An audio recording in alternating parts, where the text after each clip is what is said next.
Good evening, esteemed faculty, family, guests, and IB scholars.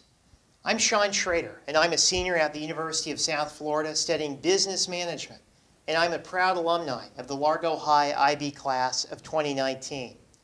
This is such a big moment in your life, and I am so sorry that I cannot be with you all in person to help celebrate. But thanks to great technological advancements, it makes this opportunity possible. I'm in Tampa this evening, attending a pinning ceremony of my own for the Order of the Golden Brahmin at USF. First, congratulations on being here tonight. You have endured so many unique challenges since you began your IB journey in high school. And although I'm sure there have been difficult moments, the learning experiences you've gained will only help as you progress throughout the rest of your academic journey and throughout the rest of your life. 5 years ago, I was literally in your spot. I had mixed feelings about the IB pinning ceremony. I was excited about getting a cool lapel pin, but I was nervous too, as I realized this was more than a ceremony. It was the start of a new chapter in my academic career. As the transition from sophomore to junior year happened, I didn't notice too many changes. I had a few new teachers, and I still had to keep track of the ABC schedule and, of course, the bounce back period. However, as time went on, I did notice a few more changes. As I'm sure you've heard, the IB program is centered around traits, such as teaching you how to become critical thinkers and to promote global awareness. These are critically important skills. And although there are many great TED Talks out there, I don't think that these concepts can be mastered in 15 minutes. I can recall one of the first times there was a class discussion in TOK.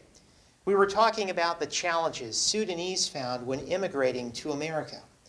It led to a much broader discussion about the different perspectives that exist, and we develop based on our own experiences. After the discussion, I realized what we were learning were concepts that could be applied to my classes as well as outside of the classroom and into the community. With this in mind, I started applying this mindset in many of my classes. For example, in math, we would talk about currency exchange rates. And although I had a hard time with currency exchange conversions on the calculator, it was interesting to compare rates of different countries and see how those rates played a vital role in a country's economic standing. In English, we read so many insightful books based around different cultural ideals. And although I did miss the pictures, I was able to visualize the adaptations of our society that have occurred. For me, this made what I was learning so much more interesting, as I was able to think beyond the class assignment and think about how what I was learning could be applied in my community and out into the world as a whole. Volunteering is such a rewarding experience. There is nothing quite like the feeling of giving back and helping those in need. I'm sure you've already done a CAS reflection or two, and you've learned the importance of turning those in on time. But I hope you're also realizing how volunteering can help benefit you. For my long-term CAS experience, I volunteered at the Largo Middle School YMCA after-school program, helping students with their homework. At first, I wasn't too crazy about the idea. I mean, we all remember how we acted in middle school. However, I began to notice that while most students would look on the computer or work on a different assignment for art or something like that, or some other type of activity, there was one student, Jordan, who was always diligently working. One day, I asked him what he was working on, and he frustratingly answered, reading. The assignment was for him to answer questions after reading a short science article, but he thought the answers were all correct. I sat down and we went through the assignment together, first reading the question and then going back into the story to find the supporting evidence, which made selecting the right answer a lot easier. I never found out how he did on that particular assignment. However, he continued to ask for my help throughout the rest of the year, working on math and reading and sometimes even art projects. Throughout the year, I made a new friend, and I had the opportunity to help Jordan with his assignments. I share this story as I think it's important to understand how volunteering can help you. Sure, it looks great on college applications, and it makes you more well-rounded as a person. But you get a chance to see the tangible results of your efforts in action and in real time. The extended essay is a complex assignment, but has many interesting outcomes. One of the biggest for me is that I'm not that good at formatting Microsoft Word documents. Outside of that, it's an opportunity, and in some cases, a new type of opportunity to analyze and conduct research, to draw upon valid conclusions. In our society today, a lot of things are data-driven, as data is not just based around numbers. For example, turn on the news and you hear about gas prices, or the stock market, or car prices, and all of this information is found by analyzing data. Now, data analysis does not go too far for me personally, as there's a reason why I'm not a college math major. However, I think everyone is greatly benefited by having the ability to analyze simple data, and the extended essay gives you that power. For my extended essay, I chose to focus on the effect that a student's positive mindset towards school had on their academic success. This was an interesting assignment, as I got to learn more about the importance of parents and teachers providing constructive support to students in the important role that they play in student success.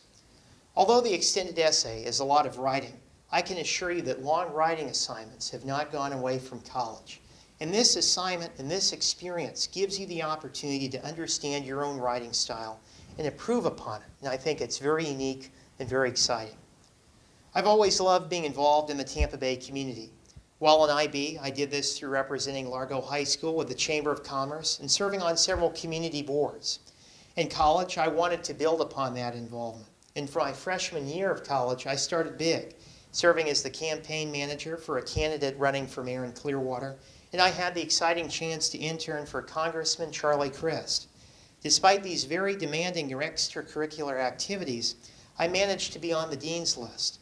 Although I wish I could say this just happened by itself, it did not. In IB, besides the opportunity to become more principled and increase global awareness, time management is a skill that you must learn. Now, by this point, by the fact that you have made it through your freshman and sophomore years and you're sitting here tonight, you understand the importance of time management. And although that you will be challenged more in your academics as you progress further, this opportunity will allow you to curate your time management style and understand it better.